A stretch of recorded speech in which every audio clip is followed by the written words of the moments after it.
இயேசு உங்களை நேசிக்கிறார். பிரியமானவர்களே, இந்த நாளில் ஆண்டவர் நம்மளோடு பேசும்படிய வேதத்திலிருந்து ஒரு 3 வசனத்தை கூட வாசித்து ஆண்டவர் நம்மளோடு இடைபெடுகிற காரியத்தை பார்ப்போம். அது மத்தேயுவின் புஸ்தகம் 12வது அதிகாரம் 38, 39, 40 வசனங்களை இப்படியாக சொல்லுகிறது. அப்பொழுது வேதபாரகர்கள் பரிசேயரும் சிலர் அவரை நோக்கி, போதகரே, உம்மால் ஒரு அடையாளத்தை காண விரும்புகிறோம் என்றார்கள். அவர்களுக்கு அவர் பிரதியுத்தரமாக, யோனா தீர்க்கதரிசியின் அடையாளம் என்று வேறு அடையாளங்கள் உங்களுக்கு கொடுக்கப்படுவதில்லை. அவர்களை கடிந்து கொள்ள, பொல்லாத விபச்சார சந்தையார் அடையாளத்தை தேடுகிறார்கள் என்று எழுதப்பட்டிருக்கிறது. அடையாளத்தை தேடு, எங்களுக்கு ஒரு அடையாளத்துக்காக வேதபாரகரும் பரிசேயரும் தான் கேட்கிறாங்க. வேதத்தை அறிந்தவர்கள், வாசித்தவர்கள் அடையாளத்தை தேடுகிறார்களாம். யோனா இரவும் பகலும் 3 நாள் பெரிய மீனின் வயிற்றில் இருந்தது போல மனுஷகுமாரனும் இரவும் பகலும் 3 நாள் பூமியின் இருதயத்தில் இருப்பார். யோனா தீர்க்கதரிசி நினிவே பட்டணத்துக்கு ஆண்டவர், அந்த பட்டணத்தை நான் அழிக்கப் போகிறேன், அவருடைய பாவங்கள் மிகவும் பெருகிவிட்டது, அதனால் அங்கு போய் நீ தீர்க்க தரிசனம் உரை என்று யோனாவை அனுப்புகிறதை நான் பார்க்க முடிகிறது. யோனா அந்த வார்த்தைக்கு கீழ்ப்படியாதபடிக்கு வேறு ஒரு தர்சிஸுக்கு போகிற ஒரு கப்பலில் ஏறி போகும் பொழுது கடல் கொந்தளிக்கிறது, கப்பல் மூழ்கத்தக்கதான ஒரு நிலைமை வரும் பொழுது அங்கே இருக்கக்கூடிய கேப்டன் எல்லாம் சேர்ந்த ஒரு சீட்டை குலுக்கி போடுகிற காரியம் எழுதப்பட்டிருக்கிறதை நாம் வாசிக்கிறோம். அப்பொழுது இந்த கடல் கொந்தளிப்பு எது நிமித்தமாய் வந்தது என்று எல்லாரும் பார்க்கும் பொழுது அடித்தட்டில் போய் யோனா தீர்க்கதரிசி தூங்கிக்கிட்டு இருக்காரு. அவரை எழுப்பி கொண்டு வந்து, நீ எந்த ஊரு, எந்த மனுஷன், எந்த கோத்திரத்தான் என்று சொல்லி சீட்டு போடும் பொழுது அந்த மனிதன் மேல் விழுகிறது. அவரை எழுப்பி, நீ என்ன பாவம் செய்தா என்று சொல்லும் பொழுது, இந்த கடல் கொந்தளிப்பு என் நிமித்தமே வந்தது, என்னை தூக்கி என்ன செய்யுங்க, நீங்க கடல்ல போட்டுருங்க, அப்ப உங்க படகு சீராய் மாறிவிடும், நீங்க அமைதலாக போகலாம் அப்படின்னு சொன்னதுமே, அப்போ எல்லாம் ஜெபம் பண்ணி ப்ரேயர் பண்ணி இவனுடைய இரத்தப்பழி எங்கள் மேல் வராதபடி கடலில் போட்டுறாங்க. யோனாவை விழுங்குவதற்கு ஆண்டவர் ஒரு பெரிய மீனுக்கு கட்டளையிடுகிறார். யோனாவை விழுங்கி கொண்டு போய் 3 நாள் இரவும் பகலும் அவர் என்ன செய்கிறார், மீன் வயிற்றில் இருக்கிற ஒரு காரியம் எழுதப்பட்டு இருக்கிறது. 3 நாளைக்கு பின்பதாய் யோனாவை கொண்டு போய் நினிவே பட்டணத்தில் அந்த மீன் கக்கி விட்டுட்டு போகிறது. அப்போ அவர் ஜெபிக்கிற ஜெபங்கள்லாம் ஆண்டவர் கேட்ட கக்கி விடுகிறது. அப்போ அந்த ஜனங்களுக்கு போய், நினிவே பட்டணத்தை ஆண்டவர் அழிக்கப் போகிறார், உங்கள் பாவங்கள் பெருகிவிட்டது என்று சொன்ன உடனே அந்த ஜனங்கள் மனம் திரும்புகிறார்கள். யோனா என்ன செய்கிறாரு, எதிர்பார்த்து இந்த பட்டணம் எப்போ அழிய போகிறது என்று அங்கு காத்திருக்கிறார். ஒரு நாள் பயண தூரமுள்ள ஒரு பெரிய நினிவே பட்டணம், அந்த பட்டணத்தை ஆண்டவர் அழிக்க போறார். ஏன்னா அங்க ஒரு மனிதனுடைய பாவங்கள் பெருகிவிட்டது, இது நிமித்தமா அந்த பூமி அழிக்கப்பட போகிறது ஆண்டவர் சொல்லி இருக்கிறார். அப்ப அந்த ஜனங்கள் ரெட்டுடுத்தி சாம்பலில் உட்கார்ந்து, ஆடு மாடு மனுஷன் யாருமே உண்ணாமலும் புசியாமலும் அந்த ராஜா ஒரு கட்டளை இடுகிறார். பாருங்க, அந்த ராஜா மிருகங்களுக்கு கூட நீ தண்ணி காமிக்க கூடாது அப்படின்னு சொல்லி ஒரு கட்டளை பிறப்பிக்கப்படுகிறது. எல்லா ஜனங்களும் உபவாசம் பண்ணி தேவ சமூகத்தை நோக்கி பார்க்கிறார்கள். நினிவே பட்டணத்தாருக்கு ஆண்டவர் இரக்கம் செய்து அந்த பட்டணத்தை அழிக்காமல் விட்டார். பாருங்க, அந்த யோனா தீர்க்கதரிசியின் அடையாளமே இன்றி வேறொரு அடையாளம் உங்களுக்கு கொடுக்கப்படுவதில்லை. ஏன் அப்படின்னா, நீ மனம் திரும்பாமல் போனால் அழிவு நிச்சயம் என்பதை ஆண்டவர் உணர்த்துகிறதை நாம் பார்க்க முடிகிறது. பிரியமானவர்களே, நீ ஒருவேளை நாம் அழிக்கப்பட்டு போவோமே ஆனால், பாவத்து நிமித்தம் நம்முடைய தேசமோ எந்த ஒரு தேசமோ ஆண்டவர் முன்குறிக்கப்பட்ட அந்த ஆண்டவர் எச்சரிக்கிற அந்த தேசம் அழிக்கப்படுமே ஆனால், நினிவே பட்டணத்தார் எழுந்து இந்த ஜனங்களுக்கு விரோதமாக என்ன செய்வாங்களாம், சாட்சி சொல்வாங்கள் என்று எழுதப்படுகிறது. யோனாவின் பிரசங்கத்தை கேட்டு நினிவே பட்டணத்தார் மனம் திரும்பினார்கள்.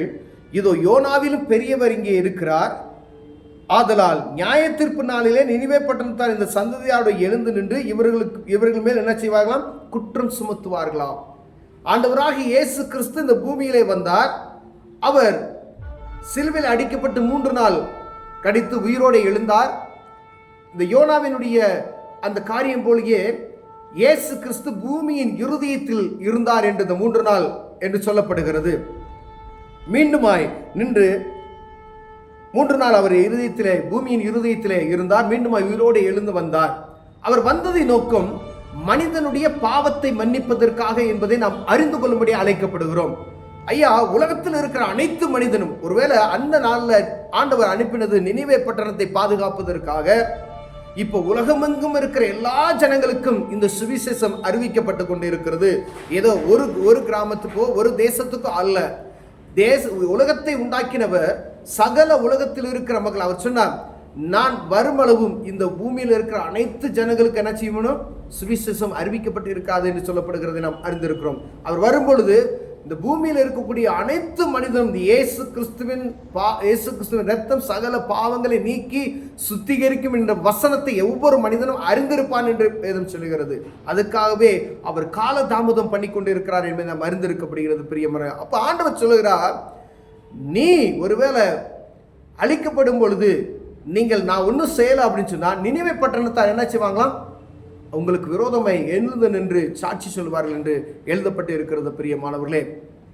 இந்த இயேசு கிறிஸ்துவின் உடைய அன்பு, இயேசு எதற்காக பூமிக்கு வந்தார் என்கிற காரியம் நாம் அறியும்படி அழைக்கப்படுகிறோம்.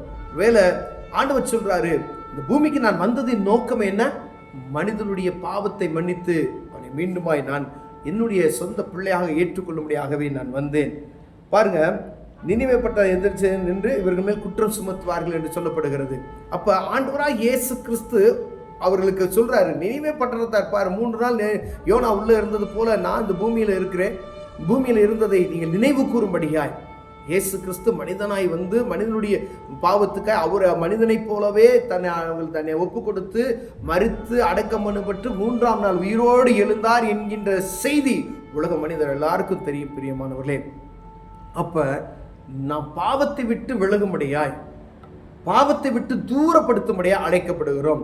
நினைவே பட்டணத்தார் அழிக்கப்பட போவதற்கு காரணமாக இருந்ததுன்னா அவங்களுடைய பாவம், மனிதனுடைய பாவம் பொல்லாததாய் இருந்தது என்று.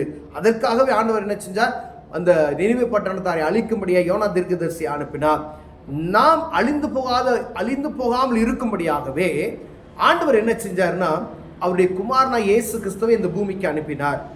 அவரை ஏற்றுக்கொண்டு அவருடைய வார்த்தைகளுக்கு செவி கொடுத்து அவருடைய உபதேசங்களுக்கு நாம் கீழ்ப்படிந்து நடப்போமேயானால், இந்த பாவத்தை விட்டு விலகுவோமேயானால், நாம் வரப்போகிற அழிவுகளுக்கு தப்பி பிழைத்துக் கொள்ளும்படியாய் ஆண்டவர் நமக்கு உதவி செய்வார்.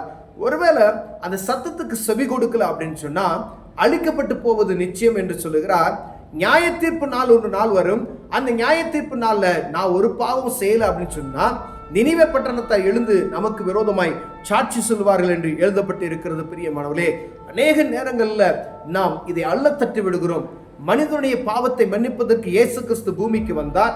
அவர் என்ன சொல்லி இருக்கிறார், பாவம் செய்யாத, திருடாத, விபச்சாரம் செய்யாத, களவு செய்யாத, பொய்ச்சாட்சி சொல்லாத, மற்றவருடைய பொருளை இச்சிக்காத, இப்படி ஆண்டவர் கொடுக்கப்பட்ட கற்பனைகளை பாருங்க. மனிதனை பரிசுத்தமாக்குவதற்கான காரியங்களை எழுதப்பட்டு இருக்கிறது பிரியமானவர்களே. ஆனால் நாம் அதற்கு மாறாக செய்யும் பொழுது ஜனங்களுடைய பாவங்கள் பெருகுகிறதை அவர் பார்க்கிறார் பிரியமானவர்களே.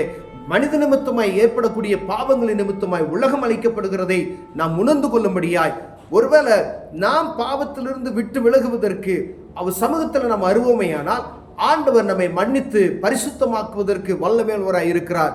நம்மை ஆண்டவர் அழைத்ததின் நோக்கத்தை நாம் அறிந்து கொள்ளலாம் பிரியமானவர்களே. பாவத்திலிருந்து விடுதலை ஆக்குவதற்கு இயேசு கிறிஸ்து இந்த பூமிக்கு வந்தார் என்கின்ற இந்த செய்தியை நற்செய்தியை நான் அறிந்து கொண்டேனால், நான் அறிந்தது போல நீங்கள் அறிந்து கொள்வீர்களானால், நீங்கள் அறிந்து கொள்வது போல ஒவ்வொரு மனிதனும் அறிந்து கொள்ளும் பொழுது தேசம் பாதுகாக்கப்படும், உலக மக்கள் பாதுகாக்கப்படுகிறார்கள் பிரியமானவர்களே. ஒரு குடும்பம் பாதுகாக்கப்படுகிறது, ஒரு சமுதாயம் பாதுகாக்கப்படுகிறது, ஒரு தேசம், ஒரு மாநிலம், ஒரு பகுதி பாதுகாக்கப்படுகிறதை நாம் உணர்ந்து கொள்ளும்படி அழைக்கப்படுகிறோம். ஒருவேளை இதற்கு கீழ்ப்படியாமல் போவோமேயானால் அங்கு ஆண்டவர் சொல்கிறார், அந்த பட்டணம் அழிக்கப்பட்டு போகிறது.